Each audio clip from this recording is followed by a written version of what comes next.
Hi there, welcome back. I am Ramona, and this is the Smell of Logic channel where we read Reddit stories, advice, weird little things that we're just doing. This is a continuation in the High Strangeness Reddit, the subreddit, video number 2. So here we go, because there's a lot of good stories in here, and hopefully you're enjoying them. Here's one I haven't thought of in a few decades. I was a little kid, probably in 1989 or 90. I was sitting at the dining room table of our kitchen, eating cereal out of my favorite Care Bears bowl before school, when I felt an itch on the back of my leg, on my calf actually. I reached down and scratched it and went back to eating my breakfast until the itch happened again. Scratched it again, but this time the itch didn't go away. It got worse, and the more I scratched. As I scratched, I felt something slip away. I looked down, and a chunk of my leg was missing, probably about the size of a toonie, which is a Canadian $2 coin. I got off my chair and was kind of bent over with my pant leg pulled up, about to yell for my mom when I looked up and saw a giant bug. It was about the size of a hummingbird. It had the piece of my leg in its hands or whatever. It turned the corner and flew down the hall. I chased it towards the bathroom at the end of the hall, but it disappeared. I checked my leg and everything was fine. No pain, no blood, no wound. I went back and finished my cereal. I haven't thought about that in so long. I thought maybe it was a dream, but I went about my day like usual. I didn't actually wake up and get my day started. It happened. I thought about that for a while, but didn't tell anyone, and I went on with my life. I used to be in yacht sales. I had the listing on a sailboat owned by a German guy who lived in Vermont. One day I got a call from him, a detective in Vermont, asking me about did I know anything about a will.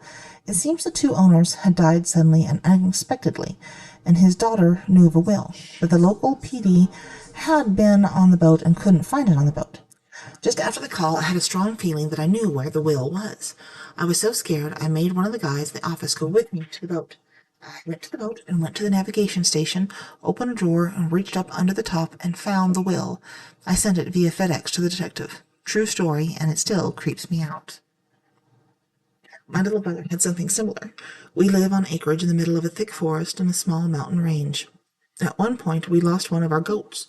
We checked everywhere for a whole week and were about to give up. Little bro said he had a vision that the goat would be on this disused fire trail quite a ways from our place. We thought it was worth a shot, so we went up there on a four-wheel drive. We started walking the trail, and my bro points to a rock and says, "Behind that one." There she was, sleeping right where he saw her. He never had another vision that I know of. This happened just a couple of weeks ago. A friend and I were sitting on the beach under umbrellas enjoying a beautiful sunny day while on vacation in Florida.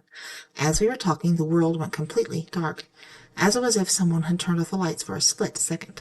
I looked at my friend at that moment. She instinctively grabbed the umbrella by the pole out of shock and said, "What the hell was that?" It was wild. There was barely a cloud in the sky. I was glad to have witnessed that, as I thought it was just me. I have told this story a bunch. Every time I do, everyone kind of looks worried for a few minutes at the end and then shrugs.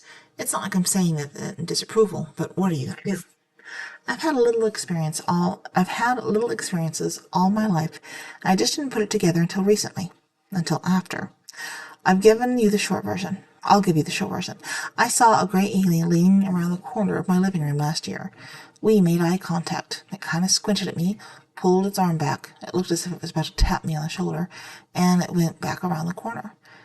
It didn't seem to be evil or anything. It was just there. I mean, I'm making assumptions here, right? But I mean, whatever it was leaning out of, it was not my living room. There's not enough room to stand there. I don't care if you're a broom. There's just not enough room to lean into that corner. I saw two small silver discs floating around my bed about 10 years ago. They just casually curved around, paused, looked at me, then floated out the open window. They were bits of energy and kind of looked like coins. It was 3 in the afternoon, and I drank coffee and eating donuts that morning. No alcohol, no drugs. There's a lot we don't know about in this universe. Years ago, I worked in a group home for people experiencing disabilities. At the time, I usually worked at nights, but because it was a low home staff was allowed to sleep for a few hours during the overnight shifts. A little while after getting up one morning, I was walking towards the kitchen and looked over into the living room. I'd left my cell phone on the floor next to the couch where I'd slept. A small, child-sized hand reached out from under the couch toward my phone. I hurried over. The other hand grabbed my phone and started to pull it under the couch. It was a flip phone, and the mystery hand was wrapped around half of it. I grabbed the other half, and we had just a brief tug of war over it, but after a few seconds I was able to pull my phone out of the grasp of this other hand. Once it lost my phone, the hand went quickly back under the couch. My hand didn't touch the other hand, so I can't tell you what it felt like. I can imagine, though. It had wrinkly, dry-looking gray skin. The fingers had long nails that came to a point and were yellowed. I don't know what it was, or why it wanted my phone. I can only assume that it was some sort of gremlin or goblin. None of my co-workers ever had experiences like that when I asked, or really had any experiences other than maybe the occasional unexplained noise. It was one of the creepiest things I had ever experienced. It still creeps me out just thinking about it. I used to work in a group home for people with disabilities too, and the overnight shifts were always so creepy. They were just regular noises, pretty nice ones actually, so I don't know why. A few times I'd be right creeped out about something or other, and then all of a sudden one of the people who lived there, non-verbal adults, would be crawling around the house in a creepy way, like something out of a horror movie. Honestly, this is mean, but one of the men who lived there was really like something you would see in a horror movie. He couldn't talk, but he would just scream. He would crawl around even in the daytime. His eyes were all glassed over, and he had cauliflower ear from hitting himself in the head. He could be really sweet sometimes, like come over and hold your hand and grunt softly rather than scream, but sometimes he was just really scary. He wasn't big enough or intelligent enough to physically be afraid of him, but he just didn't totally look human. One time, one of the ladies wasn't crawling, just creeping up slowly up the stairs from the basement and staring, like, laugh out loud, like go F the bed, oh my god. I'm not sure whether I could sense them wake up before I knew they were really there, or some kind of creep energy was going on which made them wake up and behave so oddly. A weird out-of-body experience, where I saw myself going through another person's eyes, thoughts, feelings, perspective. I was in high school, doing my homework at the afternoon, when suddenly I wasn't in the kitchen table anymore. I was seeing myself through my friend's eyes and experiencing how he felt about me. I saw clips of us together through his eyes, times we spent together, but from his perspective. The emotions were so intense that it was almost crippling. I could somehow telepathically communicate with him at the end, and I just begged for the experience to stop. I saw black, and then I came back in a fetal position. I looked at the clock and had lost over an hour of time. I thought I had gone mad. I contemplated going to the doctor for antipsychotics. Then I ended up seeing my friend when he showed up at a meeting and he wasn't supposed to be at. He just stared at me and then approached me very cautiously. He seemed to be feeling me out, almost as if he knew what had happened. I was freaked out and kind of tried to avoid him. I still don't have a great explanation for what happened. If it weren't for some other crazy experiences I shared with him after this one that he acknowledged happened, I would think that I was mad. This experience was the catalyst of my spiritual awakening. It was the experience that had me sure that there was a bigger universe than what we understand it to be. I heard this story from an old friend, someone who had never believed in ghosts, and I thought it was stupid for believing in that sort of stuff. However, despite his severe skepticism, he admitted that there was one moment in his life that he can't explain, and he would have written it off as a hallucination if it were not for his older brother and cousin being there as well. My friend was about 9 years old and was playing for his brother and their cousin in their cousin's basement. They were throwing darts at an antique dartboard the cousin's dad had brought him from an old bar that closed down. It was in great condition and was barely used. It was housed in a floating cupboard type thing, made from wood. On the top of the board case was a large wooden sculpture of the face of a traditional-looking Native American Indian, with its eyes being made from glass, so it appears that the face was very realistic. Anywho, as they were playing, their game was immediately froze when they suddenly heard a loud but old male's voice coming from the corner where the board was. It had happened so suddenly that he honestly couldn't tell what they were saying or where it came from. After a minute of standing there confused, they continued throwing darts until they saw movement and heard the voice shout, "What are you doing that for? Stop that!"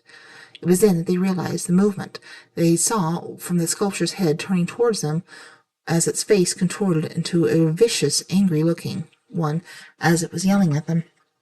They immediately shut their britches and ran upstairs, crying and telling the adults what happened. And the only person who believed them was my friend's mom, as she knew her kids only cry when something serious happened.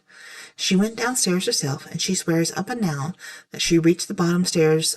When she reached the bottom landing of the stairs and turned to look at the dartboard, she realized the face was turned towards her, and she says its eyes felt so real that she couldn't help but feel watched by its gaze.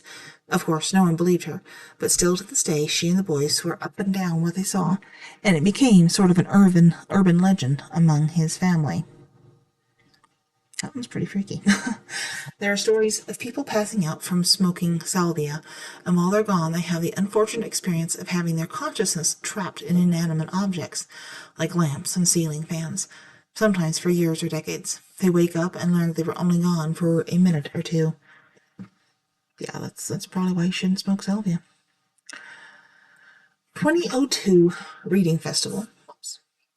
In England, that's Reading, sorry, as in Otis in our American for our reading. Oh, I see what they did there. A music festival. Foo Fighters, the band, laugh out loud. The Offspring, Slipknot, etc., etc. I wasn't drinking, as I was on this medication and had never done drugs. Night 1. One of our group freaks out as he saw a yellow orb in the sky. All of us look up. None of us sees the thing. Cue much piss-taking over the next couple of days.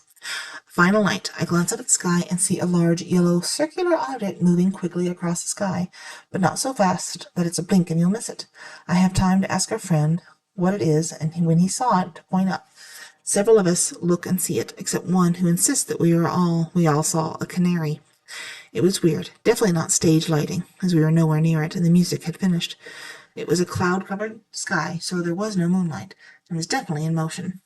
I didn't freak out about it much at the time. It's very tame compared to what some other people have experienced, but it stayed with me ever since, and I wasn't the only one who saw it. I saw a pterodactyl. I live at about 9K elevation in central U.S. Spring storms are dramatic looking but pretty tame. The sky was dominated by interlaced clouds, and the thunderheads were still enough sun was breaking through to be well lit. I was looking up, enjoying the show, when a pterodactyl flew out, cutting through the clouds at an incredible speed. It almost just glided through the storm clouds, almost never flapping its wings. Several smaller animals flew around it, but they were flapping at a more rapid pace. I couldn't make out the smaller ones. They were pretty hard to see, but they looked like gulls from where I was. It was gone pretty quickly. Whole thing took about 45 seconds. And then it was out of sight. Okay, I'm not doubting that you saw a pterodactyl, but honestly, I would think it was possibly a thunderbird. I'm just gonna go out there with that one. Yeah, look that up. I'm pretty sure that was a thunderbird. Purely anecdotal, but I was standing on my back porch, looking up at the sky, and thought, my mind and heart are open. I'm ready to understand. And immediately after this, I felt like something very tall and very skinny was standing right beside me. I knew that if I turned around, there was going to be something there. This was a wild sensation. I did not turn around. Then it felt like this thing placed its hands on my head, causing the hair on my body to stand on end. Again, it was a wild sensation. Right though my partner came outside and this feeling disappeared. Ever since this, though, I swear I'm getting downloads of information. I have a kind of knowing that isn't coming from anywhere, but feels more like information I already possess being unlocked or something. Like I'm remembering things. Had quite a few epiphanies that have significantly altered how I think about everything. The skeptic in me finds this all amusing, thinks, good grief, you're losing it. But part of me thinks that maybe in the moment something really did answer and is continuing to. My aunt used to work nights at a nursing home. One night she was doing paperwork at the desk. She saw this arm come out of nowhere and poke her, as if to get her attention. She thought it was one of the residents. She ignored it at first, then said, Go back to sleep. It's nighttime. Then the arm poked her really hard, and she turned to look at the person. She realized that there was not anyone actually there, and that it was just an arm that had materialized. This same aunt was also on her way to work in the middle of the night. On the interstate, there was a car driving erratically. She slowed down to let them get by her, and this car swerved to be right in front of the truck. She said this alien-looking thing turned and stared back at her from the driver's seat. Her lights were on in this thing, and she saw it clearly. I asked if she had just seen some weirdo in a Halloween mask. She said no, it was clearly its face. My great-aunt and her husband were visiting her parents in their old farmhouse outside of Leopold, Missouri. I'm unsure what year this was, but it had to be in the 70s or 80s. The house didn't have AC, so they were sleeping on the front porch, as it was so warm. The dog kept barking and barking, so she went out to look and see. She saw a craft beaming light down into an oak tree that used to stand at the end of the neighbor's drive. She stood and watched for a few moments, and the craft turned off the light and shot up into the distance. This woman was once going to become a nun. I believe every word she said. I've been on this site in the big oak tree. It was the biggest tree around, obviously very old. It was cut down in the late 90s, early 2000s. Her father, my great-grandfather, lived in the same area growing up. When he was dating my great-grandmother, he used to walk to and from their house to visit. He left kind of late one night, and it was dark walking home. This area is heavily wooded, and so the road was a dirt road at the time. He got to an area that was known to the locals as a witch woman who lived in the woods. As he passed by the house, and something followed him out of the woods and onto the road. He said it would crawl, slink away into the ground, and would follow his footsteps. When he would stop, it would stop. He said he'd turn around fully to look at it, and they would stand on two legs and walk and follow him. He said it wasn't a bear, it wasn't a mountain lion. He described it as having light-colored fur or skin. It was taller than him, at least 7 feet. He said that he felt as if he couldn't run, or he knew that it would get him. He finally made it to the driveway and got into the house. There is a lot. Wow. So there's some pretty interesting stories. Hope you have enjoyed this.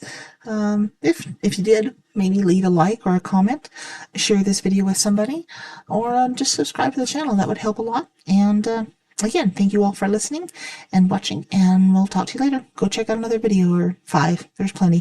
Thanks. Bye.